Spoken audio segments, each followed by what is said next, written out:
We have got Raoult's law for volatile solvent. इसके पहले जो मैंने लिखा था that was Raoult's law for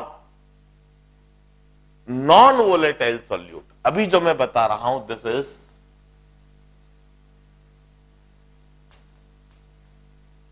Raoul's law for volatile solvents।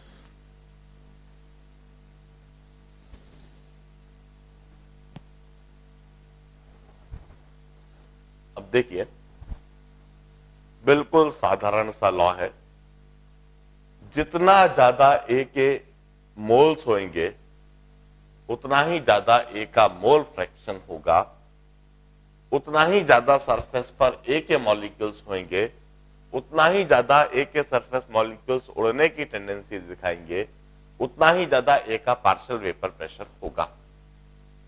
Partial vapour pressure of ए अधिक होगा यदि सरफेस पर ए के मॉलिक्यूल्स ज्यादा, और सरफेस पर ए के मॉलिक्यूल्स अधिक होंगे यदि ए का मोल फ्रैक्शन ज्यादा। Partial vapour pressure of A is directly proportional to mole fraction of A.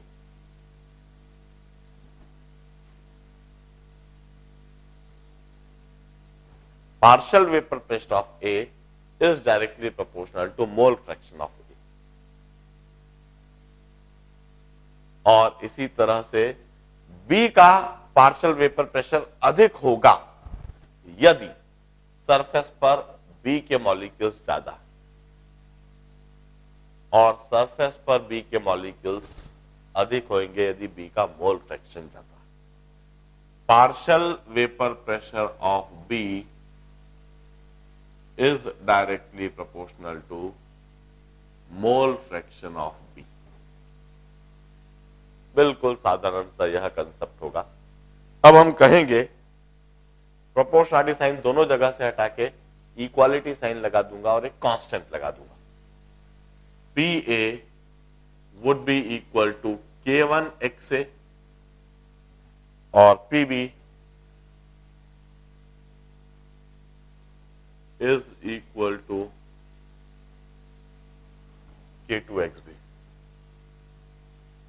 मुझे K1 की वैल्यू भी डिटरमाइन करना है, मुझे K2 की वैल्यू भी डिटरमाइन करना है, दोनों को सेपरेटली, दोनों को अलग अलग डिटरमाइन करना हूं। पहले K1 की वैल्यू डिटरमाइन करने के लिए मैं कंडीशन अप्लाई करता हूं। If I take a solution जिसमें XA की वैल्यू 1 हो जाए, यदि मैं एक ऐसा सॉल्यूशन बना लूं जिसमें XA की वैल्यू 1 हो, तो XA की वैल्यू 1 होना मतलब क्या? XA की वैल्यू 1 होना मतलब वहां पर प्योर A है, वहां पर कोई B है ही नहीं। In that case automatically XB की वैल्यू 0 हो जाएगी, और यदि वो प्योर A हो गया तो वहां पर जो PA है वह हो जाएगा PA0। इस कंडीशन को मैं इधर लगा दूं, PA की जगह लिख दूं PA0, K1 की जगह K1 और XA की जगह 1। XA 1 कर दिया, PA की जगह PA0, and we got that K1 is equal to PA0। और फाइनली मैं यह इक्वेशन लिख देता हूं, PA is equal to PA0 XA।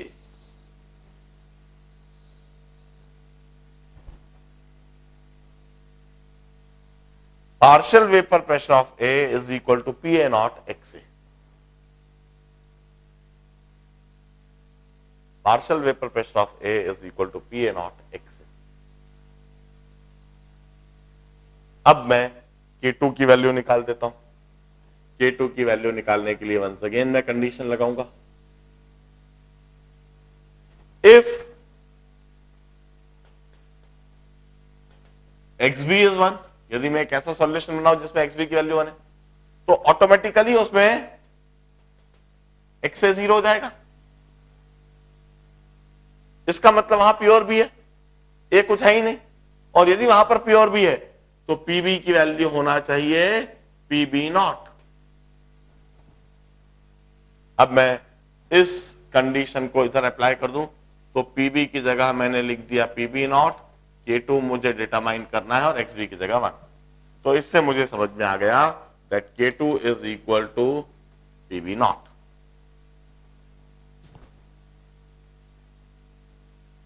और इस K2 को फिर इधर रख दूं तो मुझे समझ में आ गया that partial vapour pressure of B Pb is equal to Pb naught XB।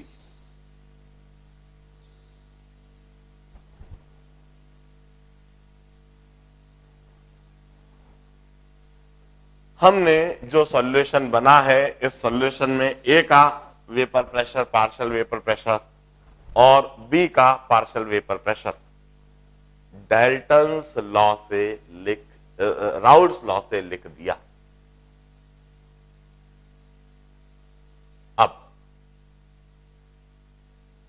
मैं डाल्टन्स लॉ के कंसेप्ट से लिख रहा हूं PS equal to PA plus PB। Vapour pressure of solution PS is equal to PA plus PB। PA की जगह PA not x है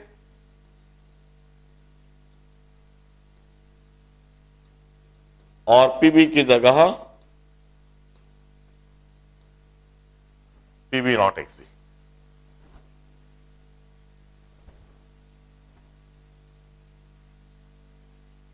हमने यह बात लिख दी। अब XA प्लस XB इज 1। मैं इस इक्वेशन को प्योर XA के टर्म्स में लिख सकता हूं यदि मैं लिख दूं XB equal to 1 minus XA। मैं इधर लिखकर एक बार देख लेता हूं PS is equal to PA naught XA plus PB naught into 1 minus XA। PA naught XA ऐसा कैसे लिखा रहने दिया प्लस PB नॉट ऐसा कैसे ये और XB की जगह लिख दिया मैंने 1 minus XA।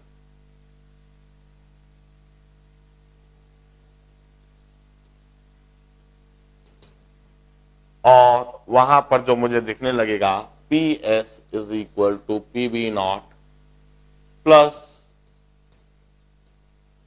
PA naught minus PB naught XA।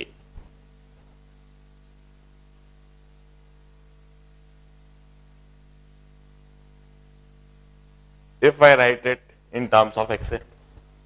और यदि मैं XB के टर्म में लिखना चाहता हूं तो मैं इसी इक्वेशन को ऐसे लिख दूंगा PS equal to PA naught into 1 minus XA की जगह 1 minus XB plus PB naught XB।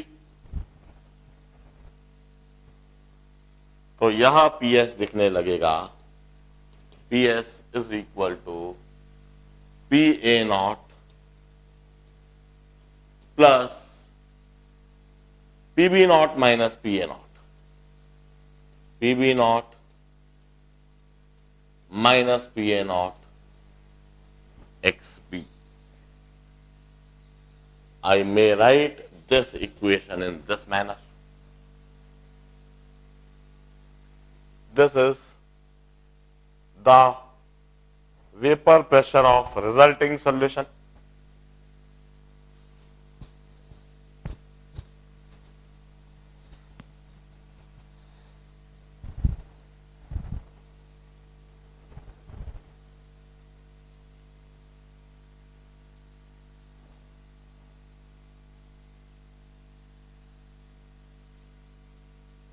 Raoult's law से मैंने ए का पार्शियल वेपर प्रेशर लिखा PA नॉट XA, बी का पार्शियल प्रेशर लिखा PB नॉट XB।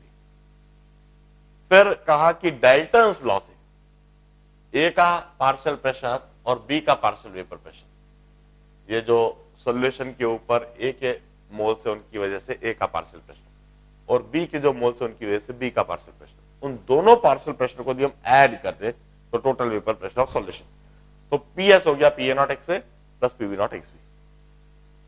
और XA की जगह 1 माइनस XB लिखेंगे तो हमें यह इक्वेशन दिखने लगेगी और XB की जगह 1 माइनस XA लिखेंगे तो हमें यह इक्वेशन दिखेगी। Now I wish to plot a graph, मैं एक ग्राफ प्लॉट करना चाहता हूं।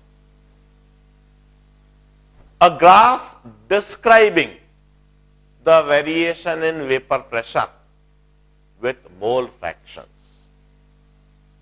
How this vapor pressure varies with mole fraction means how PA varies with XA, how PA varies with XB, how PB varies with XB, or how PB varies with XA. How total vapor pressure varies with XA और how total vapour pressure varies with XB। मैं इसे describe करने के लिए एक graph बनाना चाहता हूं। Graph को बनाने के लिए सबसे पहले मोल फ्रैक्शंस जो हम बोल रहे हैं, mole fraction it's a bounded quantity और unbounded quantity. Definitely it's a bounded quantity, it's bounded on both the sides. Mole fraction can never be less than 0 and mole fraction can never be greater than 1. Mole fraction की value 0 और 1 के बीच में होती है, 0 से कम नहीं होती, मतलब कभी नेगेटिव नहीं होती, और 1 से ज्यादा नहीं होती। तो मोल फ्रैक्शन एक ऐसी क्वांटिटी है जिसकी दोनों तरफ से बाउंड्री होगी।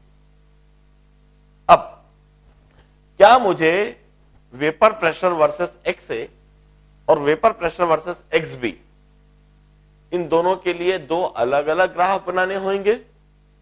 नहीं, I don't need to plot two different graphs because XA and XB are related quantity. XA और XB related quantity and they are related by this equation. XA plus XB is 1। यदि XA बढ़ता है तो automatically XB कम होएगा, और XB बढ़ता है तो ऑटोमेटिकली XA कम होएगा। दोनों रिलेटेड क्वांटिटी है। Since both of them are related quantity, hence I do not need to plot two different graphs. They can be plotted on the same single axis, और वह access मैं इस तरह से बनाता हूं।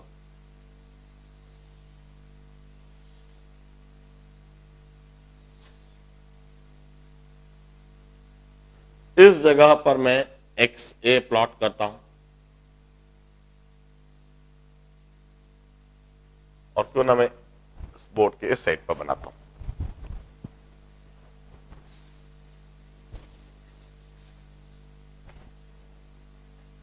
मैं इस तरह से इस ग्राफ को प्लॉट करूंगा। XA मैं इस तरह से इंक्रीजिंग दिखाता हूं, और XB मैं इसके रिवर्स डायरेक्शन में इंक्रीजिंग दिखाता हूं। XA and XB can be plotted on the same coordinate axis in this manner. If XA is 0 here and 1 here, XA is increasing from 0 to 1. 0 से कम नहीं हो सकता। This is the first boundary of XA. 1 से अधिक नहीं हो सकता। There is another boundary of XA. XB के लिए मैं 0 इधर लिखूंगा और 1 इधर लिखूंगा। जब XA की वैल्यू 0 है तब XB की वैल्यू 1 है। इधर जब XA की वैल्यू 0.2 होगी तब XB की वैल्यू 0.8। इधर जब 0.3 तो इधर 0.7, इधर जब 0.6 तो इधर 0.4, इधर जब 0.7 तो इधर 0.3, इधर जब 0.9 तो इधर 0.1, और बीच में जहां XA 0.5 वहां XB 0.5।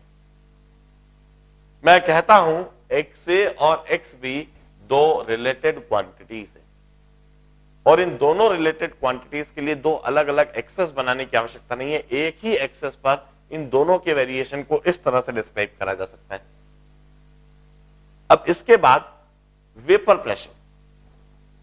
क्या वेपर प्रेशर एक बाउंडेड क्वांटिटी है? मैं कहता हूं vapour pressure is bounded on one side, it's unbounded on another side. Vapour pressure की लोअर साइड में एक बाउंड्री है जो मैंने बना भी रखी है। Vapour pressure can never be less than zero. Vapour pressure can never be less than zero. Vapour pressure इस तरह से बढ़ेगा, but on higher side it may take any value. Vapour pressure negative नहीं हो सकता, मगर हायर साइड में कुछ भी वैल्यू हो सकती है उसकी। तो एक तरफ मैंने वेपर प्रेशर की बाउंड्री बनाई और ऊपर की तरफ मैंने वेपर प्रेशर की कोई बाउंड्री नहीं बनाई। मैं इस तरह से इस कोऑर्डिनेट एक्सिस में मैं ग्राफ बनाऊंगा, और अब जो मैं ग्राफ बना रहा हूं दैट इज, सबसे पहले मैं पीए वर्सेस एक्सए बनाऊंगा। जब मैं पीए वर्सेस एक्सए बनाऊंगा तो अपने आप पीए वर्सेस एक्सबी भी दिखने लगेगा। फिर मैं बनाऊंगा पीबी वर्सेस एक्सबी। मैंने पीबी वर्सेस एक्सबी जब बनाया तो वो ग्राफ अपने आप पीबी वर्सेस एक्सए के लिए बन जाएगा। और फाइनली मैं ग्राफ बनाऊंगा टोटल वेपर प्रेशर वर्सेस मोल फ्रैक्शंस। अब देखिए पीए वर्सेस एक्सए। मैं कहता हूं when XA is 0, PA is also 0. इधर XA 0 है तो इधर PA भी 0, and when XA is 1, PA is PA naught.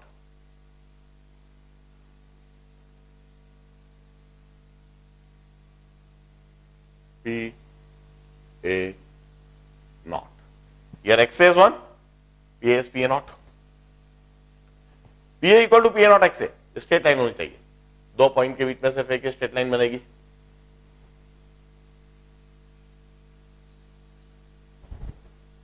This is the graph for PA is equal to PA naught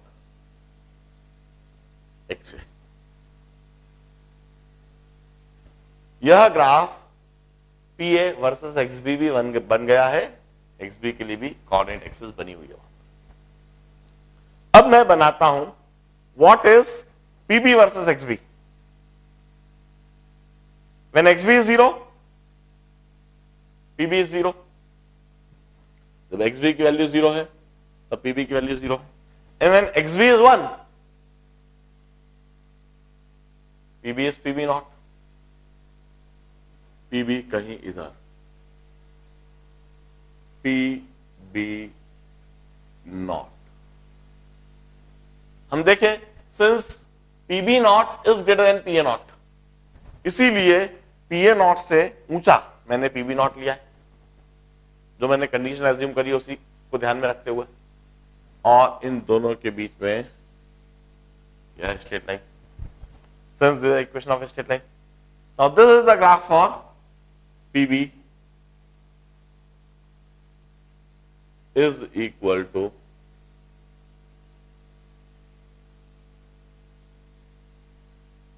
PB naught XB।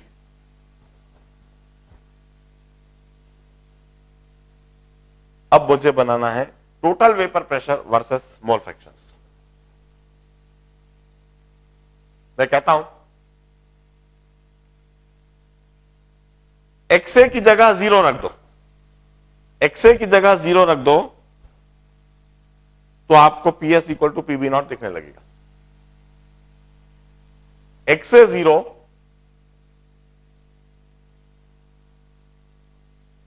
तो total vapour pressure is PB naught. अब XB की जगह 0 रख दो, जब आप XB की जगह 0 रख दोगे तो यह टर्म 0 हो जाएगी, PS equal to PA naught दिखने लगेगा। Is this point.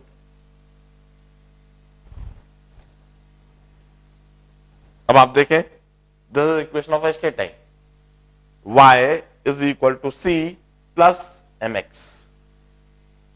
दो पॉइंट के बीच में एक ही स्ट्रेट लाइन बन सकती है, and that is this. This is total vapor pressure of solution, which is PA naught XA plus PB naught XB. This is total vapor pressure of solution. And this is the graph for Raoult's law. Raoult's law के लिए हम यह graph बनाएंगे. It's always linear in this manner. PA इस तरह से linearly change करता है, PB इस तरह से लीनियरली चेंज करता है, और टोटल वेपर प्रेशर इस तरह से लीनियरली चेंज करता है. टोटल वेपर प्रेशर देखिए, PA नॉट से ज्यादा, PB नॉट से कम. अब एक और बात,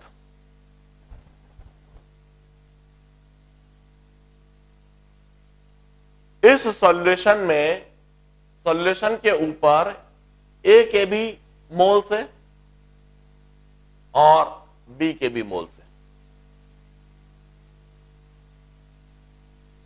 हम कहते हैं if Na dash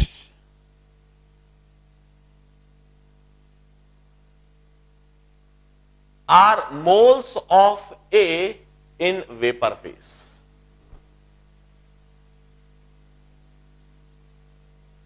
Moles of A in vapor phase. And NB dash are moles of B in vapor phase.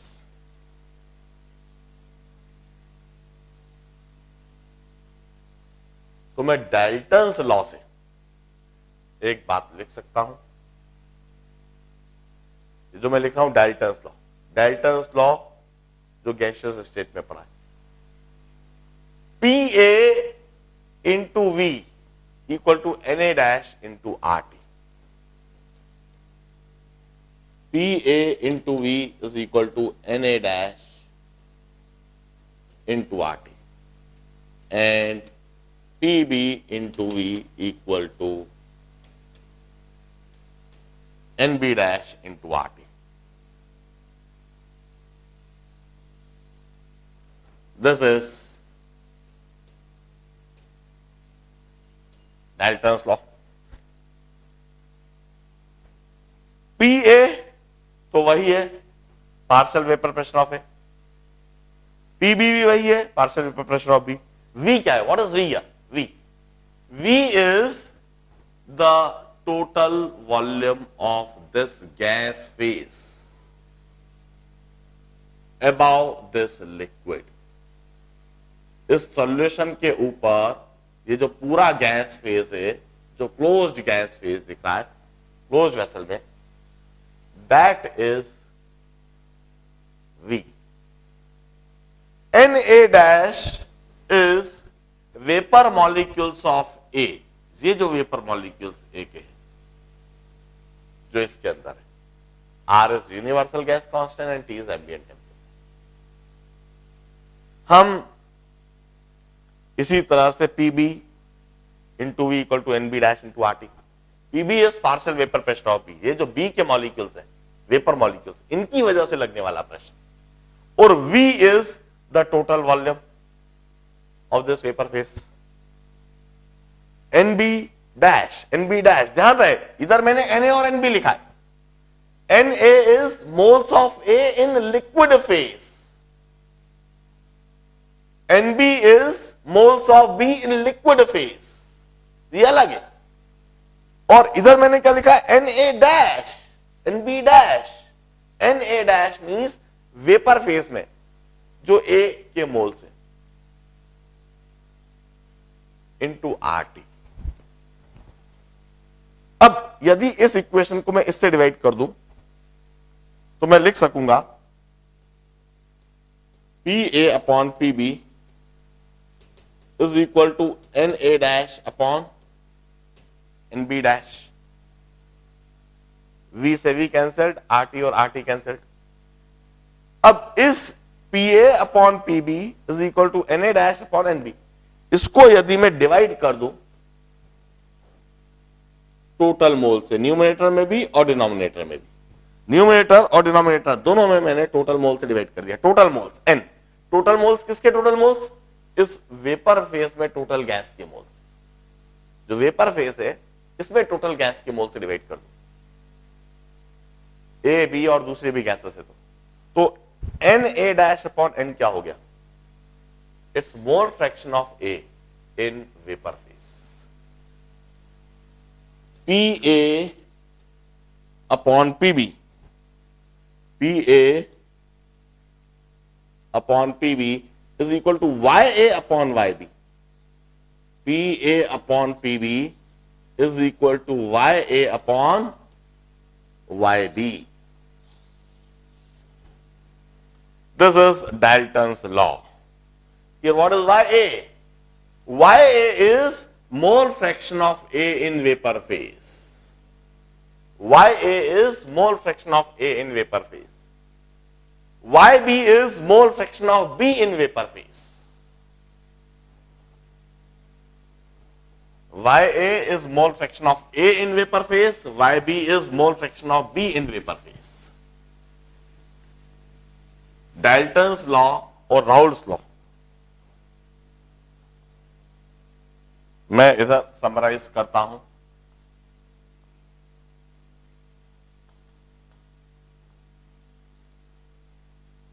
Raoult's law says PA is equal to PA naught XA,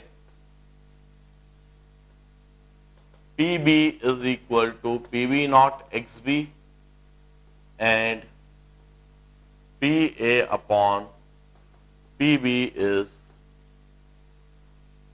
PA naught XA upon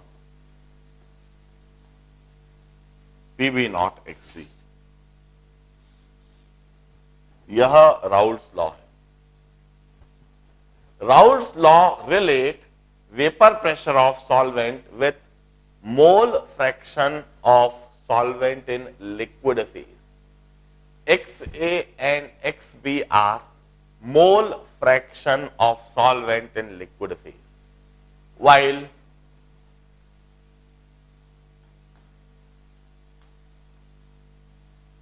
Dalton's law relate the same PA and PB. PAV equal to Na dash into RT,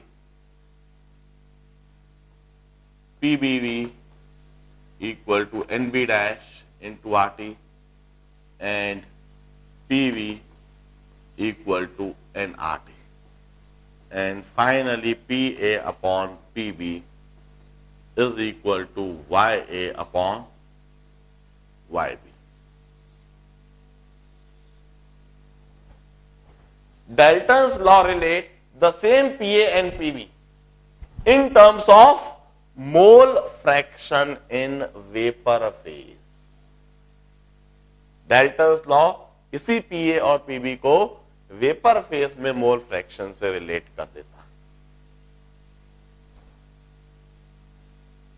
बड़े ध्यान से इन सारी बात को समझें। मैं इसी समय कुछ न्यूमेरिकल प्रॉब्लम्स करवाता हूं, इसे समझाने के लिए, इसे इलस्ट्रेट करवाने के लिए।